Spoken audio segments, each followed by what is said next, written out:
right, guys, y'all looking at the thumbnail, y'all looking at the title of the video, y'all already know what time it is. It is time to get active.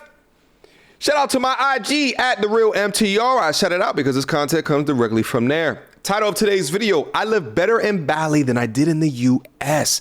I want to go over this video and this brother's story because I think a lot of young men down into the sector romanticize taking their life and moving somewhere completely different. So I want to see how he did it, how he makes money, and what life over there is like for him.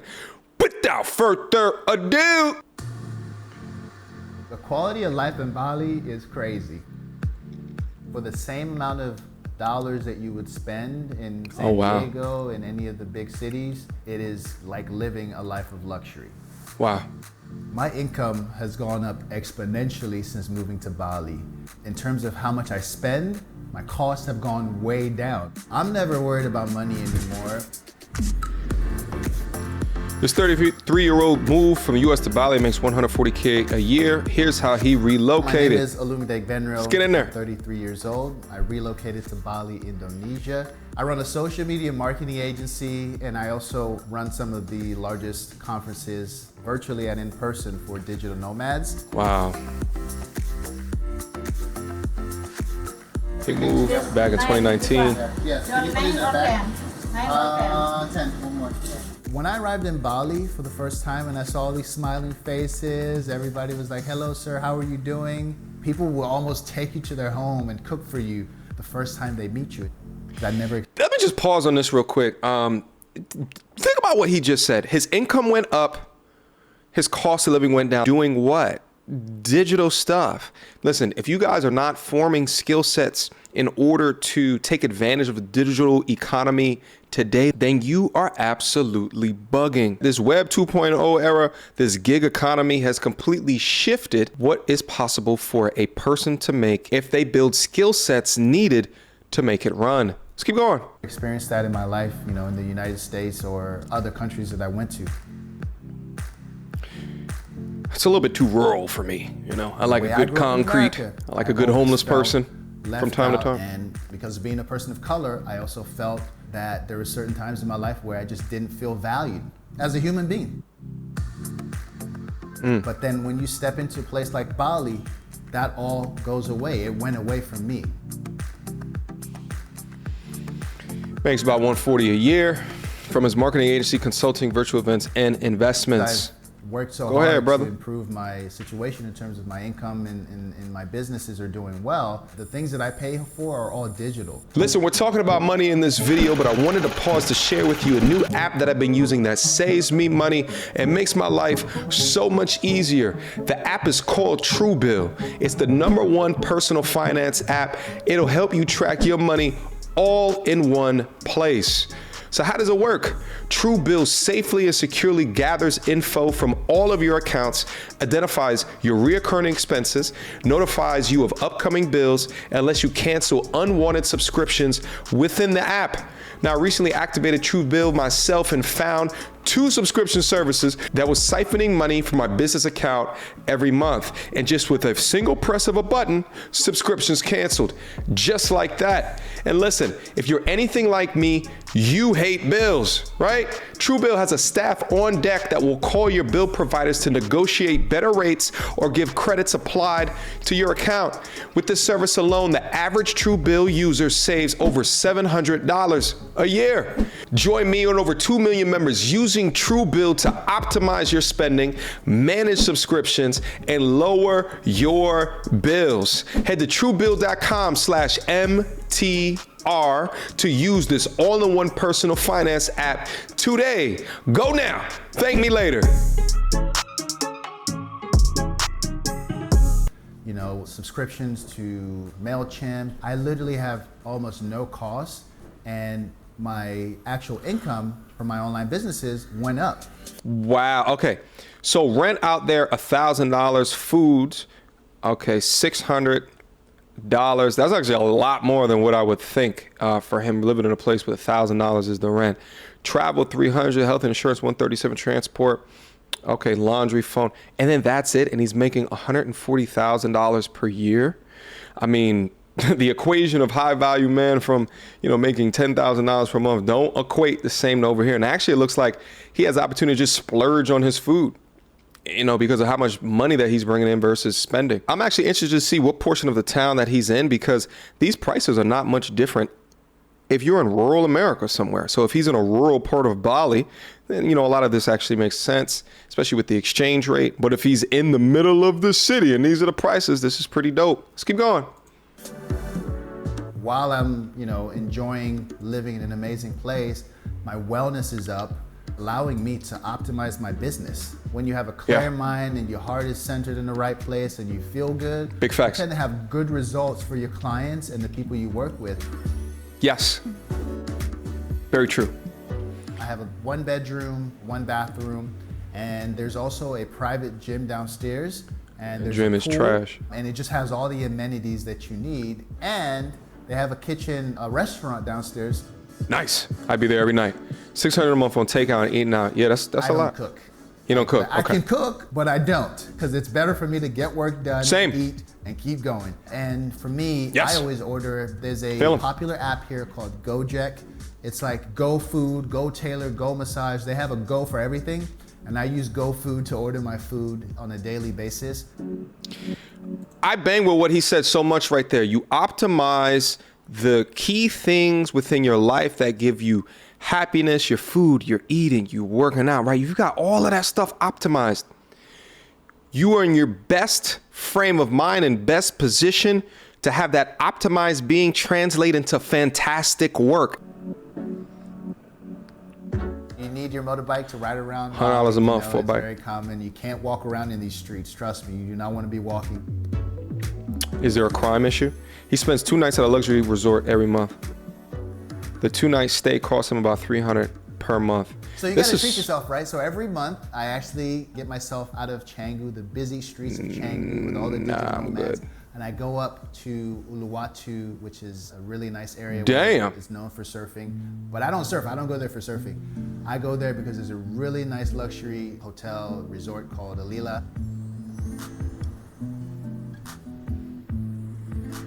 It's a real simple life. Culture is peace. They have a mix, a Hindu culture here, where they are praying every day. They're always doing ceremonies. I don't understand it deeply, but when I walk by a ceremony or when there's a ceremony in a local guest house that I visit, I am like peaceful walking by it, and I feel peace the rest of the day. It's important.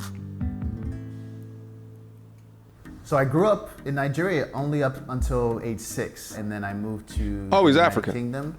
Lived in London from age 6 to 13, and then from age 13, my family, we won the green card lottery. We became eligible to be American citizens. So the entire family moved to the US. Hey Dad, what's up? What's going on? My parents wanted me to be either doctor, lawyer, engineer. This is very typical in Nigerian families. And for me, it was tough because those things weren't of interest to me. I was very creative. I think I wanted to create content. Yeah, and they couldn't predict where the internet was going to go. They couldn't predict where being able to code was going to go. They couldn't predict all of these things. Now I see, these undergraduates getting out and they're commanding 6-figure salaries because of their major in software engineering, and then they go down to Silicon Valley, right? Like, how can you predict that? when the culture tells you doctor, lawyer, and like all of that shit, like how can you predict anything else as a parent? So they did what they did in order to keep him as disciplined as possible, but it's dope to hear that he's transitioned into this new digital space and he's doing relatively well with it. After completing his double master's program at San Diego University. Okay, he's well educated. He traveled to Denmark, Germany, and Mexico, and then relocated to Bali. Okay, he's been all over. On an investor In order visa. to get that, you actually have to invest in the local economy. You actually have to put money into Indonesia. And that's what we're doing. I have a real estate marketing agency, and we're helping people to actually market their properties here in Indonesia and in Bali. This is too rural for me. I couldn't live there. Big ass bugs and crickets and shit. When I first moved to Bali, I was depressed for the first 2 months because I was in beautiful backgrounds, coconut photo like my friend that I used to watch on Instagram. Where the ladies at? I at? didn't really have friends here. I lived in a tiny place that was like a closet. I didn't go outside.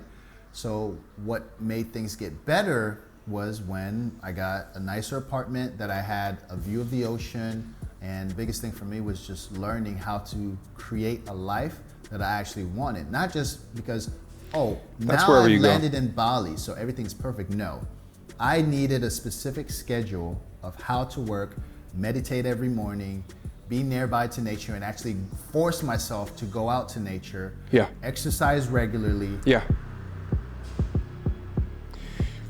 I appreciate him saying this as well, because honestly, this is one of the biggest struggles that I've been going through as well, transitioning from, having obligations within corporate America to being an entrepreneur, kind of doing it on myself, is that, you're on your own, right? So like you can isolate yourself, and there's a bit of benefit in isolating yourself, at least in the short term, because the more that you isolate yourself, the more that you work, and the more that you work, the better outcome or results that you can have within whatever it is that you're working on. But the long-term effects of that is you're not as happy. You distance yourself from friends, you distance yourself from relationships. And I think that that's a valuable lesson that a lot of you young grinders need to understand as well, is that there's going to be ebbs and flows within your life. But understand is that when you're in your flow period, your flow season, and from a productivity perspective, you're doing the goddamn thing. You also have to understand, as you ebb, what are the things that you do for self-care, self-love? How are you building relationships and maintaining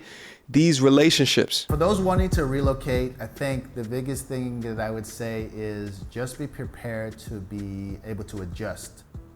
Bali seems perfect, but one of the things is like pollution. There's a lot of pollution in the freeway or the highway when you're riding on your motorbike. Another thing I'd say is, in terms of preparing, is your finances. Know exactly how much you're making every month and budget how much you're willing to spend.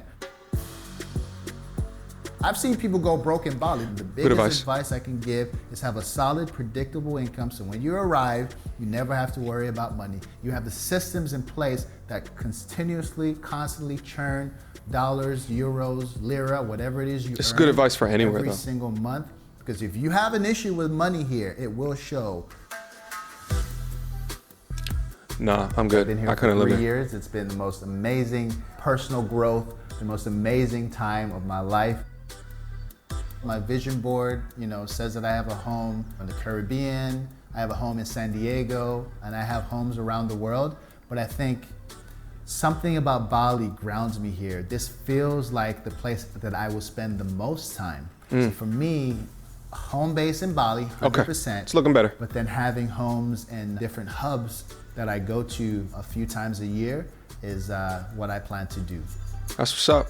Shout out to that brother right there. I absolutely love that particular story. I think his last couple of words regarding your budget, I mean, that's pretty much anywhere, but I can understand where that comes from, because I'm sure there's a lot of folks, especially seeing the content on this side of YouTube, when you see these Eastern countries and you're like, man, should I move over there? And you go over there really before you should from a budget perspective, and you're gonna find your ass either homeless over there or packing your bags to come back to the States. Nah, could I do it? Nah, I don't think Bali. It looked a little bit too rural for me, at least that portion of Bali that he was in. Like I said earlier, I need some concrete, I need some high-rise buildings, right? I need loud noises, right? It's a little bit too peaceful for me, because what I am used to. But I did like how he seemed to focus on the peacefulness of the people. There's nothing like living in a place where, you walk down the street and people are smiling at the end of the day. So questions, comments, concerns, y'all already know what to do. Mediocre tourism reviews at gmail.com. Guys, drop down below wherever you guys travel to.